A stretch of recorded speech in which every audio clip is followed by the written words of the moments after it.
My fiancé said, "I'm canceling the wedding. I'm in love with the wedding planner." I replied, "I understand." Then I called the wedding planner's company and told them everything. He was fired instantly. When both of them showed up at my apartment at 3 a.m., original post I, 36 male, was supposed to get married in 3 weeks. Had been with Jessica, 32, for 4 years, engaged for the last 14 months. We hired this upscale wedding planning company about 8 months ago. Cost us $12,000 for full-service coordination.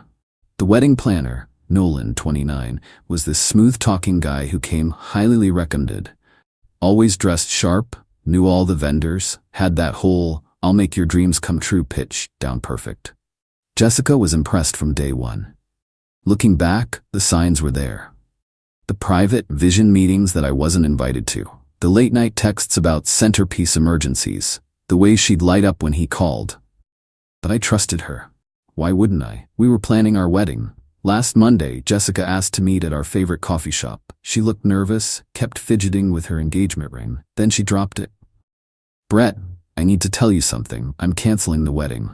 My coffee cup froze halfway to my mouth. "What? Why? What's wrong?" "I'm in love with Nolan." Just like that. 4 years, gone.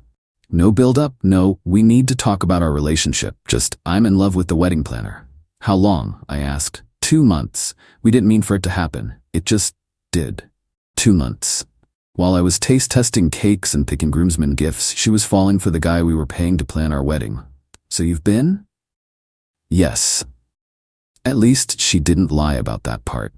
I sat there for maybe 30 seconds, processing. Then I said the only thing I could think of, "I understand."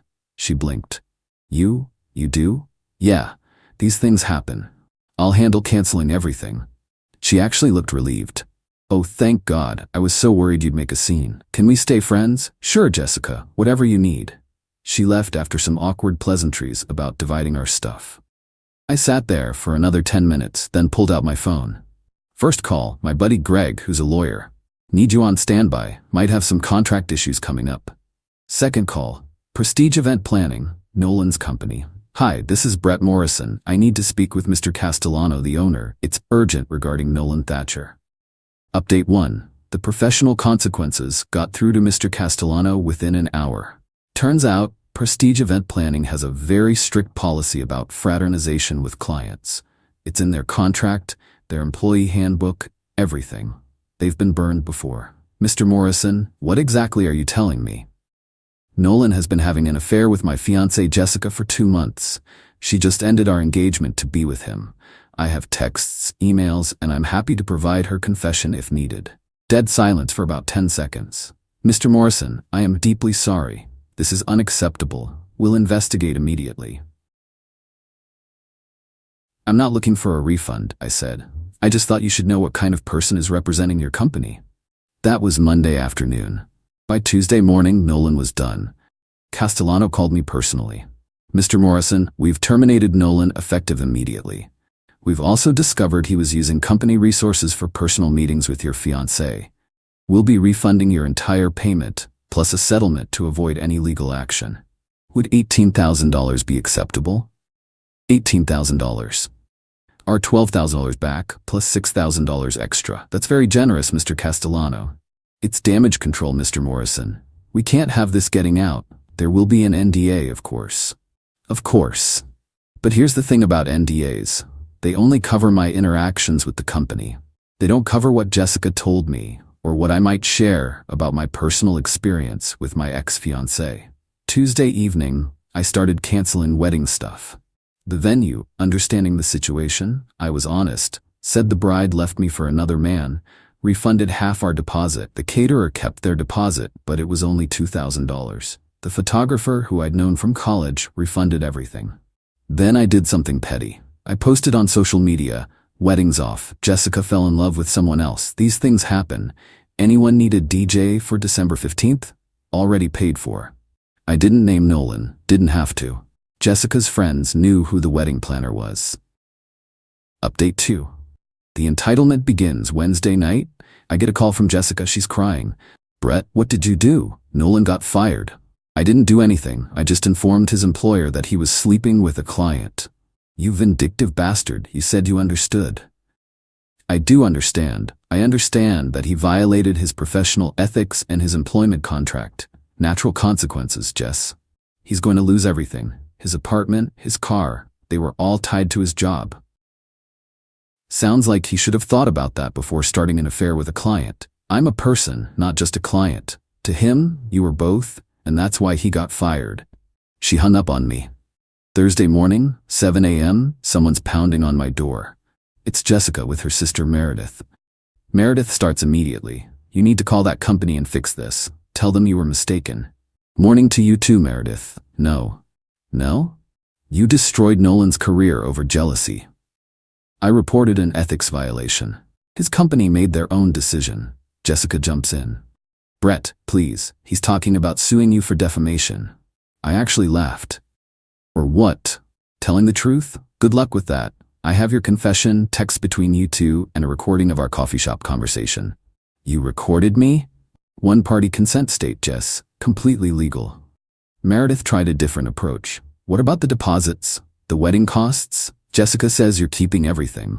I'm canceling everything and eating the losses, except for what I can get refunded, which goes to me since I paid for it all. That's financial abuse. No, that's me not paying for Jessica's wedding to another man. They left after more shouting, but this was just the beginning. Update 3. 3 a.m. Visit Friday was quiet. Too quiet. I should have known something was coming. Saturday, 3:07 a.m. Bang bang bang on my door. I check my doorbell cam. It's Jessica and Nolan. I talk through the speaker. Go away or I'm calling the police. Nolan starts yelling, open this door. We need to talk man to man. We have nothing to discuss. Leave. You cost me everything. My job, my reputation, everything. You cost yourself everything when you slept with a client. Jessica chimes in. Brett, please, just hear us out. Nolan has a proposition. Against my better judgment, I opened the door but kept the chain on. Nolan looked rough, unshaven, wrinkled clothes. Far cry from the polished professional I'd hired. 5 minutes, I said. Nolan pulled out his phone. I have emails here. Emails where you talked about Jessica. Private things, intimate things you shared with me about your relationship problems. I stared at him. Are you trying to blackmail me?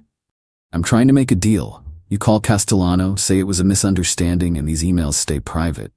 Those emails were sent in confidence to our wedding planner about our relationship. You're seriously threatening to violate client confidentiality to blackmail me? Jessica grabbed his arm. Nolan, maybe this isn't. Shut up, Jess. This is your fault too. Interesting. Trouble in paradise already? I pulled out my phone. I'm recording this interaction. You just attempted to blackmail me using confidential client information. Would you like to continue? His face went white. You can't record without one-party consent state, remember? I consent to recording myself. Now get off my property before I call the police. Jessica started crying. Brett, please don't call the cops. Nolan's already lost everything. Then he should stop trying to commit crimes. Leave. Now. They left, but not before Nolan punched my doorframe. I got that on camera too. Update 4. The unraveling Sunday afternoon, I get a call from Greg, my lawyer friend. Dude, did you piss off a wedding planner? I just got the weirdest threatening email. Nolan had sent emails to my employer, my parents, and several friends, trying to share proof that I was an abusive partner who sabotaged true love. The emails included screenshots of me venting about normal relationship frustrations, taken out of context complaints about wedding stress, some creative fiction about me being controlling. Problem was, he sent them from his professional email that still had his former company signature. And he forgot that those emails also showed his responses, including several where he was clearly flirting with Jessica while pretending to give professional advice. Greg was laughing. This idiot just gave us everything. He's violating client confidentiality, admitting to his affair timeline, and showing professional misconduct. Want me to destroy him? How much would that cost? For this slam dunk, I'll do it for the entertainment value. Maybe throw me a nice bottle of scotch. Monday morning, Greg sent a cease and desist letter to both Nolan and Jessica. It outlined the blackmail attempt with doorbell camera footage, the violation of client confidentiality, harassment through defamatory emails, a promise to pursue criminal and civil charges if they contacted me or anyone in my life again. But the best part? Greg CC'd Castellano at Prestige Event Planning. Castellano called me an hour later. "Mr. Morrison, I've just seen the letter your attorney sent. I am appalled. We're pursuing our own legal action against Mr. Thatcher for violation of his NDA and client confidentiality. Would you be willing to cooperate?"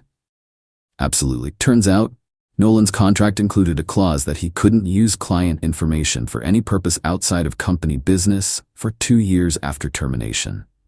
The penalty? $50,000. Update 5. The Spiral Tuesday. Jessica's dad called me. Richard had always been a straight shooter. "Brett, what the hell is going on?" Jessica's at our house crying about lawsuits and destroyed lives. I explained everything. The affair, the confession, the blackmail attempt, all of it. Long pause. "Jesus Christ, she left you for the wedding planner and he tried to blackmail you?" That's the short version, yeah. And now they're both being sued? Nolan is. Jessica just got a cease and desist. Another pause. "Brett, I'm sorry. We raised her better than this." "Not your fault, Richard." "The hell it isn't. Look, what can I do to make this right?" "Nothing to make right. Just keep them away from me." Done. "And Brett, that money we gave Jessica for the wedding? That was for both of you. I want you to have it." "Richard, I can't. It's $15,000, Brett. Consider it an apology from the family. I'll handle Jessica." Wednesday morning, I woke up to 52 text messages from an unknown number. Jessica had gotten a burner phone. "Please talk to me. Nolan's having a breakdown. He might lose his license. This is all my fault. I made a mistake. Can we meet? I'll leave Nolan if you drop the charges." That last one was telling. I screenshot everything and sent it to Greg. Thursday, another 3 a.m. visit, this time just Jessica. She looked terrible. Hadn't slept, hadn't showered. Mascara streaks down her face. "Brett, please, just 5 minutes." "Jessica, you're violating the cease and desist. I'm calling the police." "I don't care. Call them. At least I'll get to say what I need to say." I actually felt bad for a second. Then I remembered she'd been sleeping with our wedding planner for 2 months. "You have until the police arrive." Nolan's not who I thought he was. He's angry all the time now. Blames me for everything. Says I ruined his life by falling for him. You both ruined your own lives. I know I messed up. But Brett, what we had is gone, Jessica. You killed it. I want to come home. This isn't your home. It never was. Your name isn't on the lease. 4 years, Brett? Doesn't that mean anything? It meant everything. Past tense. The cops arrived. Jessica went quietly. I declined to press charges but got a restraining order filed the next morning. Update 6. The finale. It's been 3 weeks since the coffee shop confession. Here's where everyone landed. Nolan, sued by his former company for $50,000, lost his professional certification for ethics violations. Last I heard, he moved back in with his parents and is working at a restaurant. The sophisticated wedding planner is now a waiter. Also, apparently he's telling people Jessica seduced and ruined him. Real class act. Jessica, living with her parents' house, or Richard cut off her financial support and told her to grow up and face consequences. She's working retail now since her part-time influencer career somehow couldn't pay rent. Tried starting a new Instagram about surviving narcissistic abuse, but it got roasted so hard she deleted it within 48 hours. The company. Castellano sent me a final check for $22,000 total. The extra was to ensure my silence about which company it was. He also blacklisted Nolan from every vendor in the industry. Turns out wedding planners have their own network, and Nolan is basically radioactive now.